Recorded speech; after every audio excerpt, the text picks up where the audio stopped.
अब इसमें जो लगी हुई है इस प्रकार की कुंडली लगी हुई है, ऐसे समझिए इस प्रकार की ये कुंडली लगी हुई है, ठीक है ना। अब जब इस कुंडली को हम हैंडल से घुमाएंगे, देखिए हैंडल को जब घुमाएंगे इसको, तो यह कुंडली क्या होगी, इस प्रकार से घूमेगी। क्या होगी, इस प्रकार से घूमी, ठीक है।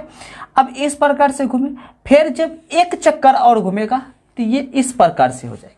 फिर जब एक चक्कर आएगा तो ये इस प्रकार से, फिर आधा चक्कर में यहाँ और फिर एक चक्कर में यहाँ, ठीक है ना। आपको क्या स्पष्ट हुआ, जब ये कुंडली दोनों ध्रुवों के बीच ये घूर्णन कर रही है, देखिए घूर्णन की घूर्णन की घूर्णन की, ठीक है ना, घूर्णन की घूर्णन की, तो जो घूर्णन कर रही है तो समझना है क्या होता है। तो बाबू आपको समझना है कि हम बताए हैं कि चुंबक से एक चुंबकीय क्षेत्र रेखा निकलता है, ठीक है ना। चुंबक से क्या निकलता है, चुंबकीय क्षेत्र रेखा निकलता है। ये मान लीजिए चुंबकीय क्षेत्र रेखा है जो उत्तरी ध्रुव से निकलकर दक्षिणी ध्रुव में क्या करती है, प्रवेश करती है। उत्तरी ध्रुव से निकलकर दक्षिणी ध्रुव में प्रवेश करती है।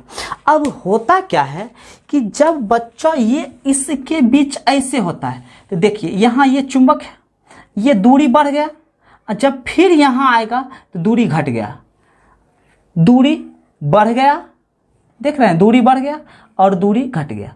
तो इसका मतलब है कि जब यह चक्कर लगाता है, आर्मेचर घूमना शुरू करता है, तो इसके चुंबक के उत्तरी ध्रुव और दक्षिणी ध्रुव दोनों ध्रुवों के बीच आर्मेचर पर लपेटे गए तार के बीच आपेक्षिक गति होती है, ठीक है ना। क्या होती है, आपेक्षिक गति। आप समझ गए थे, एक बार दूरी बढ़ रही थी, एक बार घट रही थी, एक बार दूरी बढ़ रही थी, एक बार घट।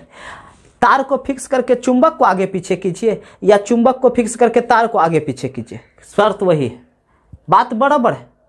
आप तार को फिक्स करके चुंबक को आगे पीछे कीजिए या फिर चुंबक को फिक्स करके तार को आगे पीछे कीजिए, बात वही है, आपेक्षिक गति ही होगा। तो यहाँ चुंबक को फिक्स करते हैं और इस आर्मेचर पर लपेटे गए तार के बीच क्या होता है, आपेक्षिक गति होता है। तो अब हम बता चुके हैं विद्युत चुंबकीय प्रेरण के सिद्धांत में कि जब आपेक्षिक गति होता है दोनों ध्रुवों के बीच, आर्मेचर और उत्तरी ध्रुव के बीच जब आपेक्षिक गति होता है, तो इस गति के कारण क्या उत्पन्न होगा, तो बाबू विद्युत वाहक बल उत्पन्न होता है। क्या उत्पन्न होता है, विद्युत वाहक बल।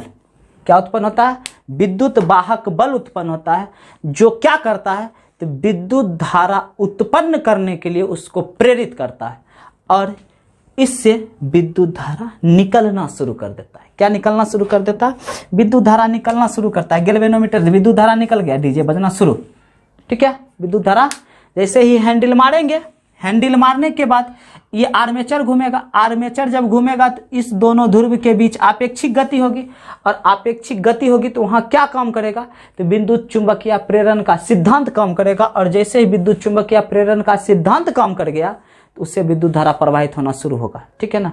और विद्युत चुंबकीय